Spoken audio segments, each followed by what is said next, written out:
ISKCON temple ಅಂತಂದ್ ಹೇಳಿದ್ರೆ ಎಲ್ಲರಿಗೂ ನೆನಪಾಗೋದನ್ನ Bengaluru ISKCON temple. But wait, ಇವಾಗ ನಮ್ ಹುಬ್ಬಳ್ಳಿ ಧಾರವಾಡ ಅಂದ್ರ ನಮ್ ಉತ್ತರ ಕರ್ನಾಟಕದೊಳಗನ ಬೃಹತ್ ಮಟ್ಟದಾಗಿ ಇಸ್ಕಾನ್ ಶ್ರೀ ರಾಧಾ ಗೋವಿಂದ್ ಜಿ ಅವರ ದೇವಸ್ಥಾನ ರೆಡಿ ಆಗತ್ತಿದ್ ನೋಡ್ರಿ. ನಮಸ್ಕಾರ ದೇವ್ರ, ನಾನ್ ನಿಮ್ಮ ಪ್ರೀತಿಯ ಹುಡುಗ ಎಂಜೆ ಬ್ರೋ. ಫಸ್ಟಿಗೆ ಬರೀಪ ಶ್ರೀಕೃಷ್ಣ ಪರಮಾತ್ಮನ ದರ್ಶನ ಮಾಡ್ಕೊಂಡ್ ಬರೋಣ.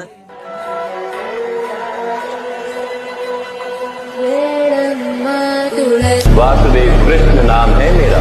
ಉತ್ತರ ಕರ್ನಾಟಕದ ಆಧ್ಯಾತ್ಮಿಕ ಇತಿಹಾಸದೊಳಗ ಮಹತ್ವದ ಮೈಲಿಗಲ್ಲಾಗಲಿರುವ ಇಸ್ಕಾನ್ ಶ್ರೀ ರಾಧಾ ಗೋವಿಂದ್ ದೇವ್ಜಿ ಇವರ ದೇವಸ್ಥಾನದಿಂದ ಹುಬ್ಬಳ್ಳಿ ಧಾರವಾಡಿನ ಸುತ್ತಮುತ್ತಲಿನ ಕ್ರಿಯೇಟರ್ಸ್ ಗೆ ಆಮಂತ್ರಣ ಪತ್ರಿಕೆ ಬಂದಿತ್ರಿ. ಮತ್ತೆ ಹೆಂಗ್ ತಾನೇ ಮಿಸ್ ಮಾಡ್ಕೋಬೇಕು ಹೇಳ್ರಿ. ನಾವೆಲ್ಲ ಹೋದ್ಮೇಲೆ ಅಲ್ಲಿರುವಂತ ಪ್ರಭುಗಳು ನಮಗ ಹೊಸ ದೇವಸ್ಥಾನ ಹತ್ರ ಕರ್ಕೊಂಡೋಗಿ ಯಾವ ತರ ರೆಡಿ ಆಗೋದೈತಿ, ಹೆಂಗ್ ರೆಡಿ ಆಗೋದೈತಿ, ಮತ್ತೆ ಸಾರ್ವಜನಿಕರಿಗೆ ಯಾವಾಗ ಪ್ರವೇಶ ಆರಂಭ ಆಕೈತೆ ಅನ್ನೋದ್ರ ಬಗ್ಗೆ ಎಲ್ಲಾನು ತಿಳಿಸ್ಕೊಟ್ರು. ಭಾರತದ ಕೀರ್ತಿ ಮತ್ತು ಕರ್ನಾಟಕದ ಹೆಮ್ಮೆ ಎಂಬ ಸಂಕಲ್ಪದೊಳಗನ ಈ ಒಂದು ಯೋಜನೆಯ ಪಯಣವು 2012 ಆಗಸ್ಟ್ 2ರಂದು ಭೂಮಿಯ ಉತ್ಖನನ ಕಾರ್ಯದೊಂದಿಗೆ ಆರಂಭ ಮಾಡಿದ್ರು ನೋಡ್ರಿ. 2013 ಫೆಬ್ರವರಿ 24ರಂದು ಇಸ್ಕಾನ್ ಬೆಂಗಳೂರಿನ ಅಧ್ಯಕ್ಷರಾದಂತ ಪೂಜ್ಯ ಶ್ರೀ ಮಧು ಪಂಡಿತ್ ದಾಸ್ ಅವರಿಂದ ಶಿಲಾನ್ಯಾಸ ಸಮಾರಂಭ ನೆರವೇರಿತ್ ನೋಡ್ರಿ. ಹಂಗ 2013 ಜುಲೈ 11ರಂದು ಅಡಿಪಾಯ ಕಾಮಗಾರಿಕೆ ಕೂಡ ಆರಂಭ ಆಯ್ತು ನೋಡ್ರಿ. ಈ ಒಂದು ದೇವಸ್ಥಾನವು ಹುಬ್ಬಳ್ಳಿ ಧಾರವಾಡ ರಸ್ತೆಯ ಮಟ್ಟದಿಂದ ಸುಮಾರು 200 ಅಡಿ ಎತ್ತರದಲ್ಲಿ ಭವ್ಯವಾಗಿ ತಲೆ ಎತ್ತಿರುವ ಈ ಒಂದು ದೇವಸ್ಥಾನವು ಆಧ್ಯಾತ್ಮಿಕತೆ ಮತ್ತು ವಾಸ್ತುಶಿಲ್ಪದ ಅದ್ಭುತ ಸಂಕೇತ ಕೂಡ ಆಕಿತ್ ನೋಡ್ರಿ.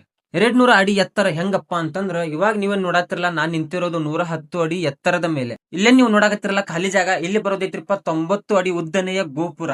ಇಲ್ಲಿಂದ ನೋಡ್ಬೋದು ನೀವು, ನಮ್ ಹುಬ್ಬಳ್ಳಿ ಧಾರವಾಡ ಆಲ್ಮೋಸ್ಟ್ ಕವರ್ ಆಕೈತ್ರಿಪ್ಪ. ಅಷ್ಟು ಚಂದ ವ್ಯೂ ಕಾಣತೈತಿ ಇಲ್ಲಿಂದ. ಈ ಒಂದು ಕೃಷ್ಣನ ದೇವಸ್ಥಾನ ಕೇವಲ ಪೂಜಾ ಸ್ಥಳ ಅಷ್ಟ ಅಲ್ರಿಪ್ಪ, ಸಮಗ್ರ ಆಧ್ಯಾತ್ಮಿಕ ಮತ್ತು ಸಾಂಸ್ಕೃತಿಕ ಕೇಂದ್ರವಾಗಿಯೂ ರೂಪುಗೊಳ್ಳೋದೈತ್ ನೋಡ್ರಿ. ಈ ಒಂದು ಕೃಷ್ಣನ ದೇವಸ್ಥಾನದ ಉದ್ಘಾಟನೆಯು ಕೇವಲ ಒಂದು ಉದ್ಘಾಟನೆ ಅಷ್ಟೇ ಅಲ್ರಿಪ್ಪ. ಯಾಕಂತಂದ್ರ ಇದ್ರೊಳಗನ ಭಕ್ತಿ, ಸಂಸ್ಕೃತಿ, ಶಿಕ್ಷಣ ಮತ್ತು ಸೇವೆಗೆ ಸಮರ್ಪಿತವಾದ ಒಂದು ಶಾಶ್ವತ ಸಾಂಸ್ಕೃತಿಕ ಕೇಂದ್ರ ಕೂಡ ಆಗೋದೈತ್ ನೋಡ್ರಿ. ಈ ಒಂದು ದೇವಸ್ಥಾನ ಉದ್ಘಾಟನೆ ಆದ ಮೇಲೆ 2026 ಜೂನ್ 23ರಿಂದ ಆಗಸ್ಟ್ 9ರವರೆಗೆ ಅಂದ್ರ 48 ದಿವಸ ಕಾಲ ಮಂಡಲ ಪೂಜೆ ಅನ್ನೋದು ನಡೀತೈತ್ರಿಪ್ಪ. ಈ ಪವಿತ್ರ ಸಮಯದಲ್ಲಿ ಸಾರ್ವಜನಿಕರಿಗೆ ಗರ್ಭಗುಡಿ ಒಳಗ ಪ್ರವೇಶ ಇರೋದಿಲ್ರಿಪ್ಪ. ಅದು ಯಾವಾಗಿಂದ ಸ್ಟಾರ್ಟ್ ಮಾಡ್ತಾರಂತಂದ್ರ ಆಗಸ್ಟ್ 10ನೇ ತಾರೀಕಿಗೆ ಹೊಸ ದೇವಸ್ಥಾನವು ಸಾರ್ವಜನಿಕ ದರ್ಶನಕ್ಕಾಗಿ ತೆರಿತಾರ ನೋಡ್ರಿಪ್ಪ.